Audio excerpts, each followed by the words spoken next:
Welcome to Real Money, Real Experts, a podcast where leading financial counseling and coaching experts share their stories, their challenges, and their advice for helping people manage money in the real world. I'm your host, Rachael DeLeon, Interim Executive Director of the Association for Financial Counseling and Planning Education, or AFCPE. And I'm your co-host, Dr. Mary Bell Carlson, an Accredited Financial Counselor, or AFC, and the CEO of Carlson Consulting. Every episode, we're taking a deep dive into the topics that personal finance professionals care about, helping clients, building community, and your professional growth. Today, we are excited to welcome two guests to our show, Rachael Bronstein and Maggie Klokkenga. Rachael is an accredited financial counselor and financial coach for Gene Chatzky's FinanceFixx Program. Rachael also launched a company last May to help touring music professionals simplify their life and finances, and it's called Life Jam. She wanted to combine her love for music and her expertise in finance to help the music industry. This was in response to the hardship created for the music industry professionals due to the halt in live music events. Since so much of the music industry is made up of freelancers, Rachael wanted to make sure these music professionals were set up correctly, both personally and professionally. Rachael currently offers one-on-one coaching in the music space and will be coaching the spring sessions of FinanceFixx and for her Money Media. Maggie is a financial coach and the owner of Money Mindshift, a financial coaching and planning firm in Central Illinois. She helps individuals and couples reduce their overwhelm and shame with money by sharing with them why they've made past spending choices, which empowers them to change their current spending patterns and achieve those financial goals they only dreamed about. Maggie teaches that once you discover your why, you can adjust your mindset and change your hows to achieve your whats. Maggie has been in the financial services industry for 25 years and is a certified financial planner, certified public accountant, and is currently working toward her Accredited Financial Counselor certification. Thank you for joining us on the Real Money, Real Experts. Thank you, Rachael and Mary. This is so exciting for us to be here. Yes, very excited. Maggie and Rachael, we're so excited to have you here today. And Rachael, I first connected with you at last year's symposium, and we share the same first name and we spell it the same way, which doesn't happen too often. Yes, it was a very funny find, and you were so welcoming and kind to me, and I was changing careers and fields and industries, and I really felt that you welcomed me to the organization with open arms, so thank you. I appreciate that. And I also appreciated, at the time, I think you were just finishing up your AFC certification, and it was your first symposium. And not only did you attend, but you really leaned into the event. And I was really pleased you hosted a virtual meetup about maximizing your LinkedIn, which was really incredible. And I could tell just from the moment I met you that you had a passion for this work. Oh, thank you. I've always kind of been a sponge for information. And once I absorb it, I just want to share it with whoever it could help. And so I just wanted to take everything I had learned on growing my LinkedIn presence over the last year and share it with this community who I thought could benefit. So Rachael, why don't you get us started? Tell us a little bit about your journey to personal finance and what inspired you to pursue a career in this space. Sure. Well, I've been exposed to personal finance since I was young. My mom was one of the first female independent financial planners at her brokerage firm. She had started as a teacher and recreated herself when my dad had gotten sick. And I had kind of been around her starting a business and diving into this field from a very young age. I decided that wasn't the way I wanted to go though, but I did love finance. So I started at NBC in production finance and made my own way through my career. Life and kids and marriage and a move to Miami sort of all happened. Unfortunately, I lost my mom due to cancer and had to sell her business rather quickly. And at that point, I still was not in the personal finance field, but I was trying to figure out what made me happy professionally. I had always put other priorities first, including raising a family, which I love. However, this was sort of a time for me to reflect and see if there was something that I could do that fulfilled me professionally. So I decided right as COVID was happening with this kind of forced downtime to get unstuck. And I hired a business coach, which I had never done before, but I decided to invest in myself professionally. And the business coach said that every time I talked about music, I lit up. So I had worked at music festivals over the years, and I decided to see if there was a problem in the industry that I could solve. And I was able to find that finance and financial literacy and education was a huge gap in the space.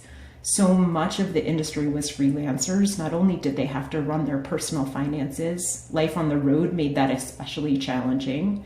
And they also had to run small businesses as freelancers. And so having all those pieces set up correctly was something that I thought I could offer. And so all at the same time of that, I decided to get certified as an accredited financial counselor. I also met Chatzky, who wanted to take me on as a financial coach. And so it was sort of everything just started happening once I kind of found my way. I was just going to say, I love that. And I love how just that one conversation with a business coach who, sometimes you can't even see the passion you have for something, being able to identify that piece that lit you up, and then you being able to find those gaps to fill. Absolutely. I love how these stories about how people got into the profession just inspire so many. And Rachael, I can say myself and other listeners feel that same passion for the industry, but also want to have that home life balance as well. And that's why I think financial counseling and coaching is such a win for so many. So Maggie, let's switch over to you. I know that you and I come from very similar paths as well, personal finance. You were also a bank teller in high school and college. Tell us about how your role in the early years led to where you are today. So that was so funny when we both realized we were both bank tellers in high school. So for me, it was, again, starting off actually as a bank teller, and I realized I liked working with people's money, but I didn't necessarily think that I wanted to be a bank teller the rest of my life. I talked to my parents and they had suggested, why don't you look into accounting as your college major because, that's the international language of business. I went ahead and did that and took the CPA exam right before I graduated from college, passed it first time, thank goodness, and was in public accounting for about 15 years. And what I realized as I was climbing up the ranks essentially was I was working on tax planning for high net worth individuals. And, after a while, it just gets really technical. And to me, it was getting kind of a little bit boring. I really wanted to work with people in all of the realms of their money. And so I moved over into an investment advisory firm, literally down the street from the public accounting firm where I was at, and really enjoyed working with people in that space in just the comprehensive financial planning. I ended up getting my certified financial planner designation while I was there and continue to work with individuals, just helping them with just different money situations that they had coming up. What I was realizing though, and this also was something that happened with COVID, is that we were primarily working with retirees and pre-retirees. And these people, they had adult children, and the adult children had cash flow problems. And I really wanted to be able to help them. And what we would do is we would provide them a financial plan, but then we would just say, here you go, and go ahead and follow this and come back to us later on. And I really wanted to help them what I call walk before they run. So really help get their cash flow ducks in a row. And so that's where I decided to launch my own firm, Make a Money Mindshift, last year. So around the same time as Rachael, ironically, and we're both FinanceFixx coaches. So it's been great even getting to know Rachael Bronstein in this manner. In fact, when she had gotten her AFC designation, and like you said, Mary, in the intro, I'm still working on mine because there's so much great material and it just takes time, and I also need to make time for it. Maggie, I love your background and I honestly love knowing you. I have to say, you and Rachael both are just stars in this field, because one of the things I like about you both is that you are pretty much both newcomers to financial counseling and coaching, and yet no one would ever know. I have to share the story of how we met. I was on a podcast. You heard one of our podcasts from over a year and a half ago, and you sent me a LinkedIn message and said, hey, we have a similar background, and kind of told me and related a few things. And then I said, hey, yeah, let's reach out and do a call. And honestly, on that call, I think we talked for an hour and a half and became almost instant friends ever since. And I think that speaks so highly of both you and Rachael, that you're just willing to put yourself out there to make connections and just jump right in with both feet. And anybody listening, I would encourage you to do the same. This community is open, it's inviting, and it's so welcoming for people who are wanting to start their own business or their own practice. I totally agree, Mary. I think, like you said, we immediately hit it off. And one thing that impresses me always about Rachael Bronstein is what she said in the beginning, that she's a sponge. She takes in the information and then she just shares it and just in any way she can. And it's so great to see and to learn from her, because we all know that we can learn and we can grow from it. It's just being open to it. But I think that she's always been, just as long as I've even known Rachael, just a fantastic resource. Aw, I'm blushing, guys. Thank you.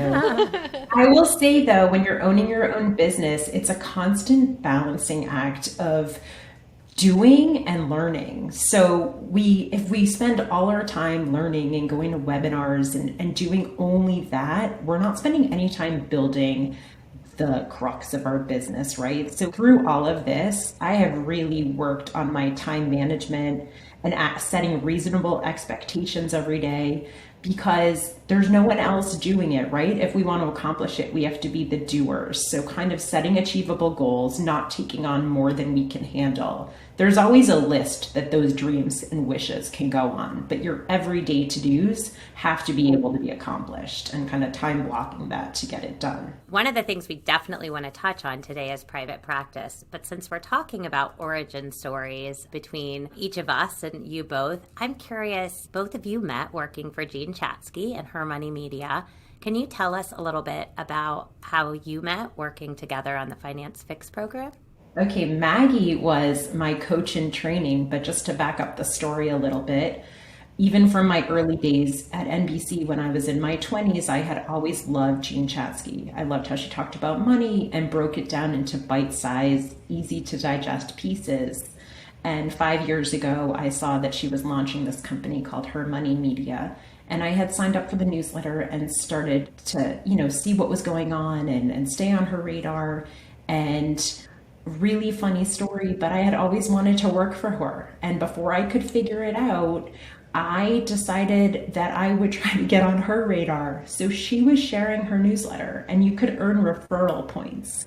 And so I was emailing the link to my friends and family and acquaintances and saying, hey guys, this is an awesome newsletter. You should sign up. And by the way, I'm really hoping to be the winner. So milestones. Oh, Rachel, you brought in 5 referrals. Now you brought in 20. And I got all the way up to 54 referrals. I kept in touch with the operations manager who kept emailing me that I won another prize. And I saw that she was launching this program called FinanceFixx. And I said, hey, by the way, do you need coaches? And she said, send me your resume.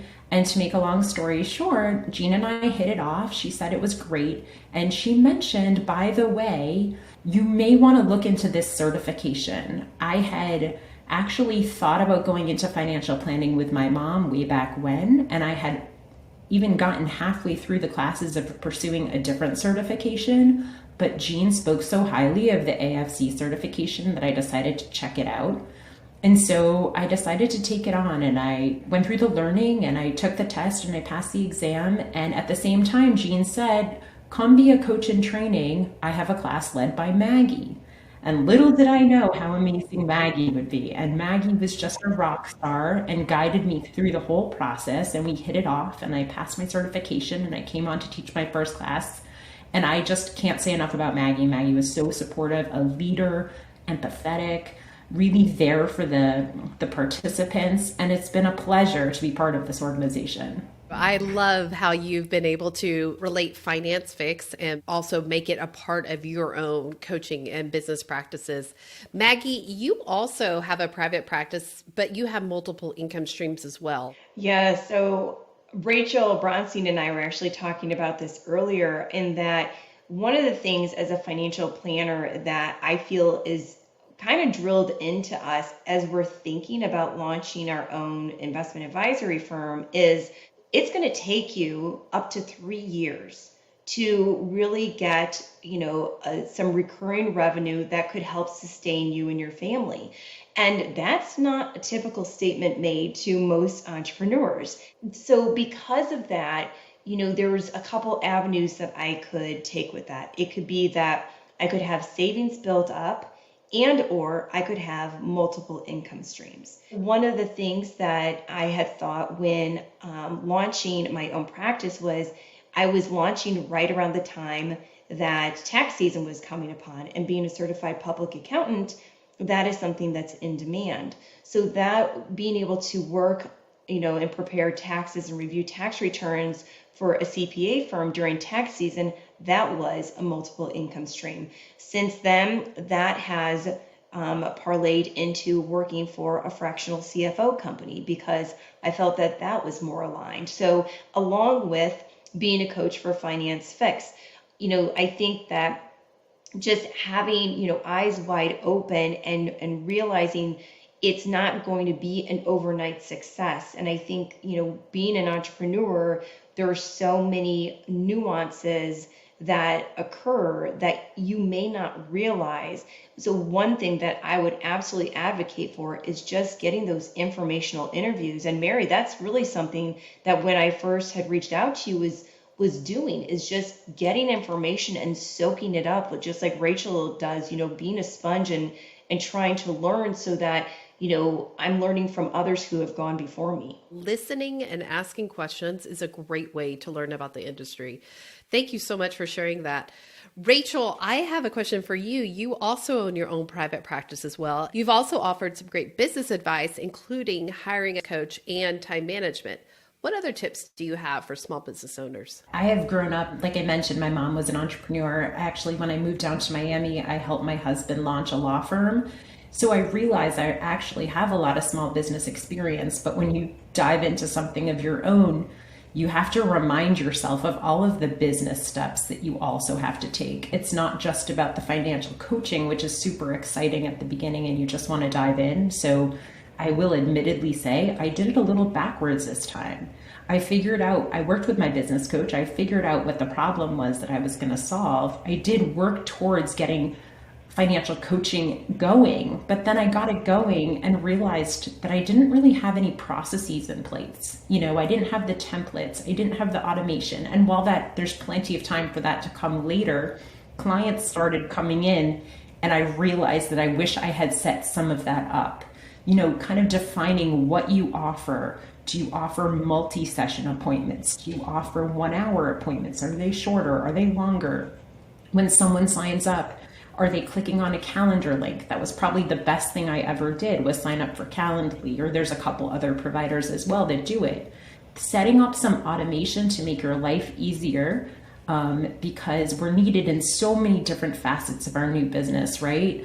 We're building relationships, we're working on content, we're finding clients. And so just kind of embracing that it's a big undertaking that you're taking and recognizing all the progress you're making, but giving yourself time and patience to have it all fall into place. That's what I've had to remind myself a lot of lately. And it's really just you. You're the back office, front office, marketing person, CEO, everything. So you mentioned Calendly. Are there any other tools that you found very helpful in those early years? One of the initial things you have to decide is if you're getting incorporated. Are you an LLC? Are you electing an S Corp? All of those kind of decisions, you need an EIN number. There's a order that you want to do that. So you want to make sure your business name is available through your state first before you apply for your EIN number. So if you're not good or well-versed in that area, it's probably better to seek outside help to guide you with those little things so you don't make a mistake and you can focus your energy on something else. Building my website, I decided to find a woman who specialized in music websites. And I picked the do-it-yourself version. So I watched her video tutorials taking me through building a Squarespace website. She has an option where I could have just had her do everything. But so I had gone into it with a certain budget in mind, and I was trying to really stay low on the cost end of things until I felt like this was something I could make work and that I was ready to commit to. I had kept my day job for a really long time. I've just transitioned out of that recently. So kind of getting yourself organized. Another great thing that I have found is I like to pick one or two people or mentors or webinars or podcasts that are your go-to resources. So for me, I listen to Kim Kaup, KIMKAUPE.com.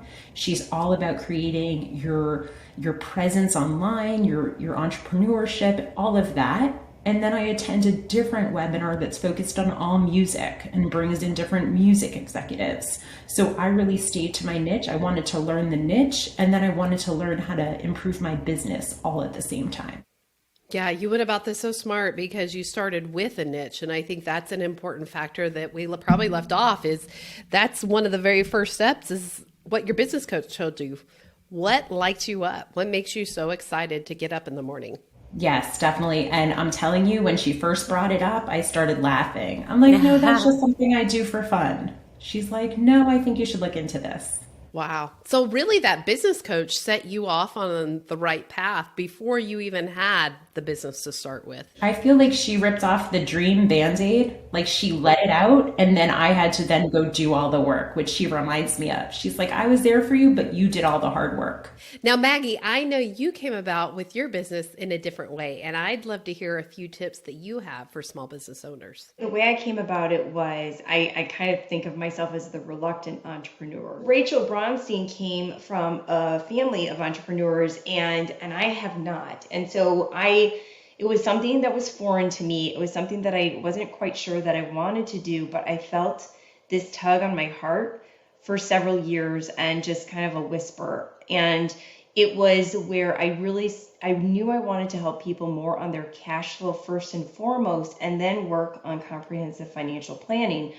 So what I ended up doing was I ended up teaching Financial Peace University with my husband at our church, and trying to see if that would fulfill that need. And what happened was there were individuals and couples who were coming to the class saying that they had been there 2 or 3 times. And I really was very surprised by that. And I thought, okay, they are on a hamster wheel. How do we get them off this hamster wheel? And so then that's what really got me going into just delving into the psychology of money and why we do the things we do.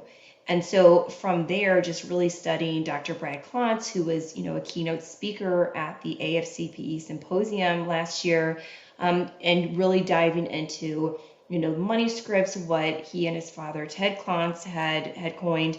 Just that really set up the framework for me and the foundation for how I work with my clients. So I'm sharing with them why we do the things we do with our money. And by getting that awareness, then they're able to then make changes that hopefully will project them into a better way where their money is aligned with their values and not where they're just, using their money in how they've always used it before. I love that journey and what you shared. I think, so often there's so many good things that come out of, programs like Financial Peace. But I think, something you learn along the way is that it's not one size fits all. And we all have different backgrounds and values and religious practices. And, we're all very unique, and learning how to help people align their spending and their planning with their values is really at the forefront and so important. Absolutely. I completely agree. And that's it really when I started actually doing pro bono coaching before I left my previous firm. And when I was working with couples, they had said to me, Maggie, in the 20 years that we've been married, we've never been able to talk to each other about money this way without getting into a fight. And it literally, Rachel, filled my soul. Like, I just thought, this is it. This is what I meant to do. And so it is. Yeah, exactly. And that's where I just kept moving forward after that. So Maggie and Rachel, you're both really well versed in personal finance when it comes with the work you do. Maggie, you have several certifications. I'm just curious, for someone who's out there who is a private practitioner who's starting a financial coaching practice, oftentimes people start a practice and they are not certified. And I'm just curious what drew you to the AFC and what you would tell someone who might be thinking about or interested in pursuing that designation. I feel like I came from it backwards. So I have a certified financial planner designation, and the AFC, again, going back to Jean Chatzky, she's always talked so highly of the AFCPE. And again, similar to Rachel, when I'd heard about her having a FinanceFixx coaching program, I wanted to be a part of it. And I knew that getting the AFC designation would just really supplement my coaching ability. Where I feel the AFC works so well is that honestly, the CFP designation doesn't dive deep into the debt and the counseling and the emotions tied into, about my credit score. I feel that, the CFP will touch on it, but the AFC really gets so much more granular, and that's what I really appreciate, because it was more, like I said, on a high level with the CFP. So the AFC to me is really starting that foundation for cash flow planning and counseling. And for me, I agree, Maggie. I did find it through Jean. However, I had gotten a degree in finance in college and worked at companies where I hadn't necessarily needed another certification. I had thought about going for my MBA at one point, and life and kids and everything sort of got in the way, which is fine. But I was at a point in my career that I wanted to do something different. And this was a certification that sort of says she knows what she's talking about. And it also gave me confidence that I knew what I was talking about. It let me brush up on some skills that maybe I hadn't thought about in a while. Like Maggie says, it dives into debt and credit. It was a springboard for me reading other books and literature on the subjects. And so I really enjoyed it as a learning experience and also as a personal development experience. Rachel, you make such a good point that so often I hear people saying, well, do consumers notice this, right? Like, what does this designation give me with consumers? Will it bring in clients? And yet, I don't think that's the right question to be asking. I think you just stated it perfectly, is what's in it for me? How is it going to help me with my own confidence, with my own knowledge base, with my own skills? Because that's really, at the end of the day, what clients care about, is how you relate to them and how you care about them and what you know. Are you just a one-track wonder that just has one thing to give, or do you have a whole set of toolkits and tools that you can use in that kit? And one important thing is, for anybody that's starting this journey or newly certified and nervous that you don't know it all, it's okay. We don't have to have all the answers. We just have to keep working on finding the places to go for the answers. So we're there to support. We're there to provide accountability. We're there as a sounding board to provide some better habits, some planning, but we don't have to have the answer to everything. So we can find it. There's lots of people that are very specialized, and we can guide our clients to those answers. You both have done so much to help listeners today. And at the end of each interview, we like to ask our guests to share their 2 cents. If you each had one piece of advice to leave with our listeners, what would it be? So entrepreneurship, to me, it's not for the faint of heart, because you are the CEO, you are the chief everything officer. There are incredible highs and lows. Those can happen in the same day or literally within the same 15 minutes. But that being said, to be able to build your own business the way that you want is incredibly satisfying, and it may be what you need to answer that pull at your heart or that whisper in your ear that you've been hearing for years. And my 2 cents would be that besides working towards certification, which I thought was amazing, that you need to figure out what problem you are going to solve and what's your target audience. Because having a niche in this industry really helps you focus and makes you more marketable within a certain group. So for me, that has been an accident sort of, but a blessing, and I love it, and I'm embracing it, and I'm finding things that are industry specific to be relatable. And I think that at the end of the day, everybody wants somebody that can understand their situation. Rachel, you even mentioned about how your business really took off during COVID, and what a great time this is for financial coaches and counselors to start their own businesses. Yes, and private practice financial coaching might not be for everybody because it is hard work, as Maggie said, and there are so many highs and lows.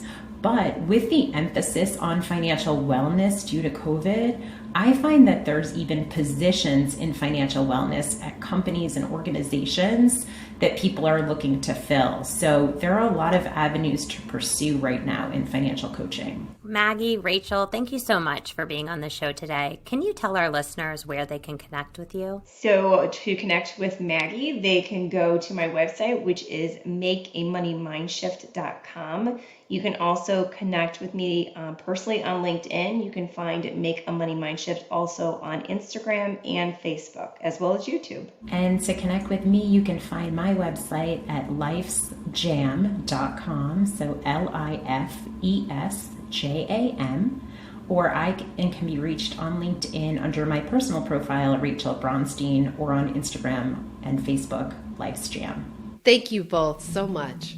Thank you. Mary, it was such a pleasure to have Rachel and Maggie on the show today. They have so much energy, so many great insights, and this episode was filled with so many good tips and resources for those starting out or growing their private practice. I love how they touched on the nuances of being an entrepreneur. I think people are really excited about branching out into private practice, but just even thinking through those things that you need to do to get started, having multiple streams of income to start out, or if not that, what do you have in savings to get started, and leaning in to networking with others.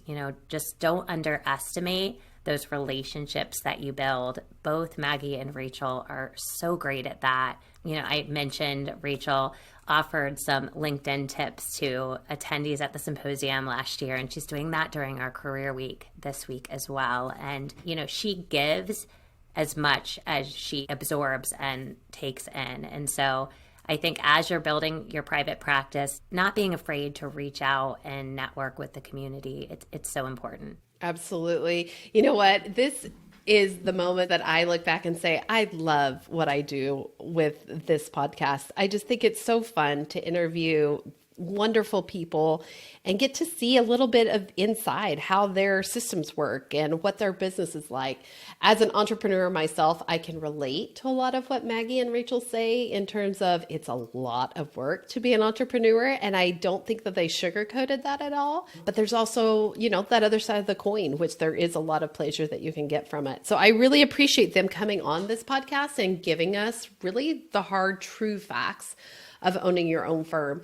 And I love the fact too, like you said, they have multiple income streams, but Rachel even mentioned at the end that if entrepreneurship isn't for you, there are so many opportunities for financial coaches and counselors.